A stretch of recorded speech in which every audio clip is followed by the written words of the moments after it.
السلام عليكم ورحمة الله وبركاته. مرحبا بكم معايا في فيديو جديد. إن شاء الله تكونوا بخير وفي صحة جيدة. اليوم راح نوجد معكم حاجب البنات سخونين وحارين بعجينة سهلة وسريعة بلا عجين وبلا تعب يا البنات. يخرجوا معكم حاجب من أروع ما يكون. ديجا راني شاركت معكم المحاجب على الطريقة التقليدية. اليوم حبيت نمد لكم طريقة مختلفة وسريعة وسهلة بالنسبة للعاملات ولا كاين اخوات ما يقدروش البنات يعجنوا. فما تنسوش ديروا لي جيم للفيديو وبارطاج باش يلحق الاكبر عدد من الناس. وهيا معايا نروحوا نوجدوا وصفتنا لنهار اليوم. بسم الله. نحتاج 3 كيسان تاع سميد يكون رطب البنات، نوعيه اللي تكون عندكم، ماشي شرط يكون نوعيه مليحه، بصح قد ما يكون السميد النوعيه تاعو مليحه وممتازه قد ما يعطيكم العلق وقد ما تجي الوصفه تاعكم ناجحه باذن الله. العجينه قلت لكم اكسبريس، ما راحيش نعجنوها خلاص. العجين كامل رايحين نديروه اليوم في الروبو. اللي عندها اشوار دير فيه، اللي عندها البراميكسر دير بيه، ولا حتى الطاس تاع العصائر ديروا هذه المرحله فيهم. تولهوا برك اخواتي، لانه السميد يعني كي يرحيه الروبو شويه يكون قاسي. فاذا كان يعني الاشوار تاعكم ولا البراميكسر مش بهذيك القوه فما ننصحكمش ديروا فيه، يعودوا يفسدوا لكم. ولا المهم انا هنا عندي الاشوار، عندي الطاس تاع العصائر، بس حبيت ندير في الروبو خير لانه قوي ويتحمل. درت 3 كيسان تاع السميد رطب، ندير معاه 3 كيسان تاع الماء. حطيت البنات 2 كيسان تاع الماء نخلط.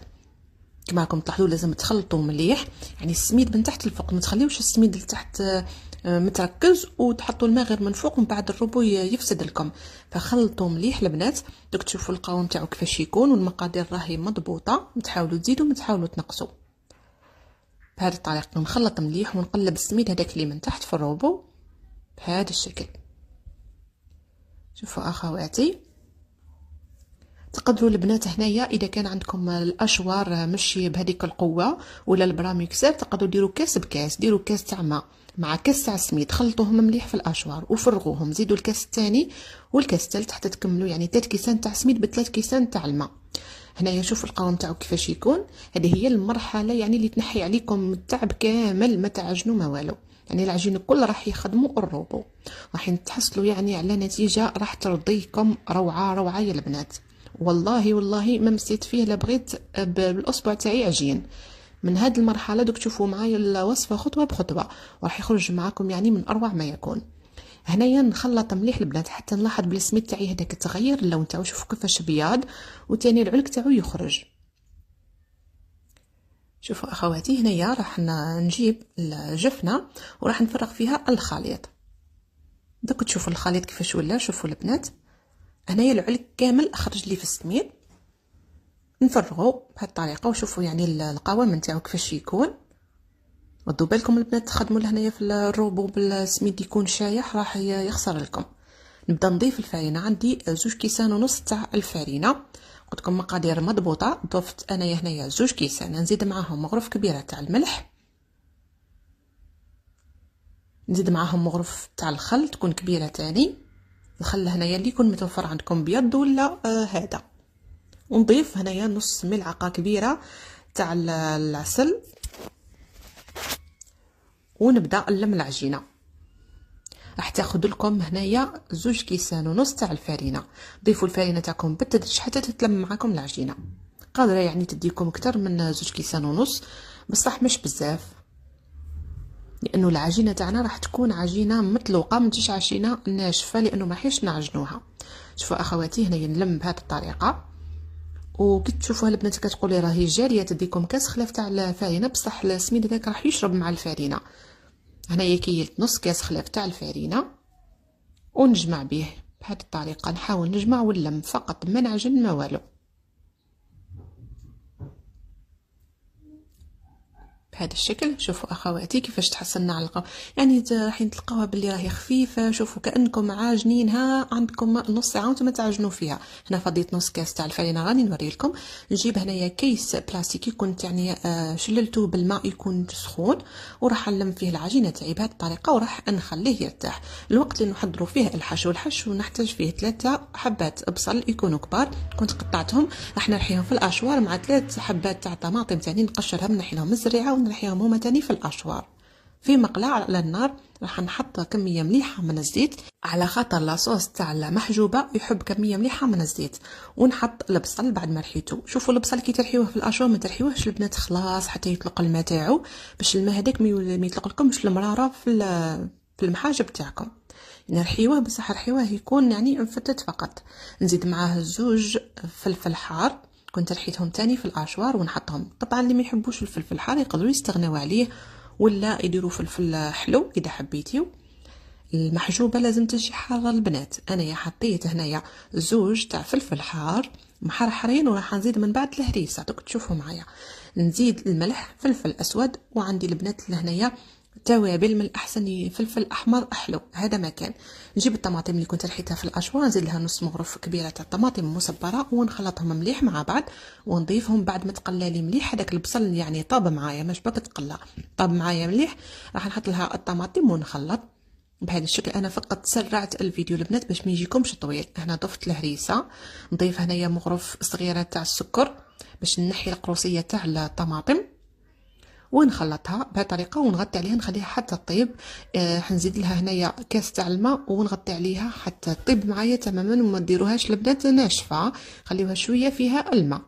نرجع العجينه تاعي. شوفوا البنات بعد ما خليتها حوالي ساعتين كما تشوفوا، تقدروا تخليوها ساعتين 3 قد ما يكون عندكم الوقت وقد ما تقعد قد ما ترتاح. شوفوا اخواتي بدون ما نعجنها هنايا غير نعاود نلمها برك. شوفوا يعني البنات النتيجه تاعها راهي روعه روعه. شوفوا بدون يعني ما نعجنوها ولا نمسوها حتى بيدينا. لميتها فقط. نزيد نعاود نخليها في كيس بلاستيكي هكا واحد 10 دقائق باه نقدر نكعبها. زيد تطلق لي روحها شويه باه نقدر نكعبها. الصينيه او البلاطو اللي راح نحط فيه ندهنوه كالعاده بالزيت. انا زيت نخلط بين زيت زيتون وزيت نباتي ونبدا لهنايا نكعب العجينه تاعي كما راكم تلاحظوا. شوفوا البنات هذاك هو المقدار تاع السميد، هذاك هو المقدار تاع الفرينه، هذاك هو المقدار تاع الماء.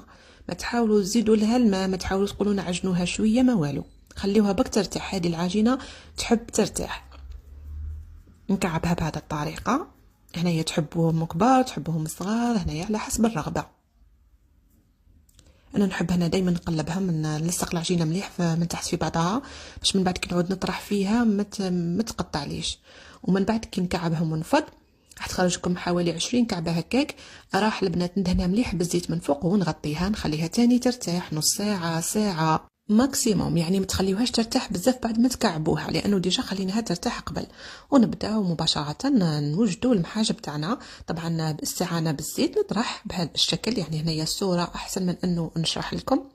بالنسبه للاخوات المبتدئات كي تعودوا البنات هنايا تطرحوا في العجينه تاعكم حاولوا تمسحوها. شغل نتوما تطرحوا فيها وانتم تمسحوا اليد نتاعكم بالعجينه وتطرحوا، مش تضغطوا عليها بالاصابع تاعكم باش ما تقطعش.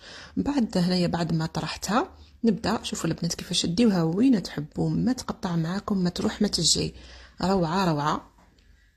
هنرش الزيت باش تورق لي هنايا المحجوبه ونطبق بهذا الشكل. دائما الاطراف البنات نضغطوا عليهم ما نخليوهمش لداخل يعني خشان. ونحط الحشو تاعي في النص على شكل مربع. وهاي صلصه الطماطم. هنا كنت البنات شويه تاع سكالوب ورحيتهم في الاشوار بعد ما طابوا بالتوابل والملح. نرحيهم في الاشوار ونحطهم بهذه الطريقه. تقدروا تبدلوها بالفيونداشي كما تقدروا تستغنوا عليها خلاص. وحطيت فرماج ونغلق عليها العجينه بهذه الطريقه. دائما نحاول العجينه نفتحها ما نخليهاش فوق بعضها باش ما تجينيش البنات تخشينه. ونطيبوها طبعا على نار تكون متوسطه.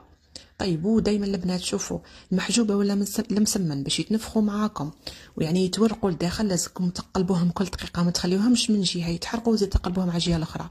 دائما حوشيوهم حركوهم وكل دقيقه قلبوهم هكا لا باش يتورقوا معاكم من الداخل تاني يتنفخوا معاكم كما راكم تلاحظوا وما يتحرقوش يجيو يعني طايبين طيبه واحده بهذا الشكل. شوفوا اخواتي النتيجه اللي نتحصلوا عليها والله صدقوني من اروع يعني الوصفات. كانها وصفه تقليديه عجنتيها ودلكتيها ساعه وانتي وراها بالدليك والعجين تجيكم روعه روعه. تقدروا ديروا بها المحاجب لا مسمن حتى اوراق الشخشوخه او الفتات. وهذه النتيجه امامكم. شوفوا البنات كيفاش يجيو المحاجب تاعنا لنهار اليوم روعه روعه حميمرين طريين كما راكم تشوفوا بحال يجيكم بنين بنين وحار ما شاء الله. كانت هذه وصفتنا لها اليوم. نتمنى ان شاء الله تجربوا هذه الوصفه، خصوصا الاخوات اللي يعني عندهم مشكل في العجين يطاوهم يديهم، ولا اخوات يعني ما عندهمش الوقت، هادو يعني يوالوهم بزاف. في الاخير ما تنساوليش الجيم والبارطاج. نتلاقى معكم في وصفه جديده ان شاء الله، والسلام عليكم.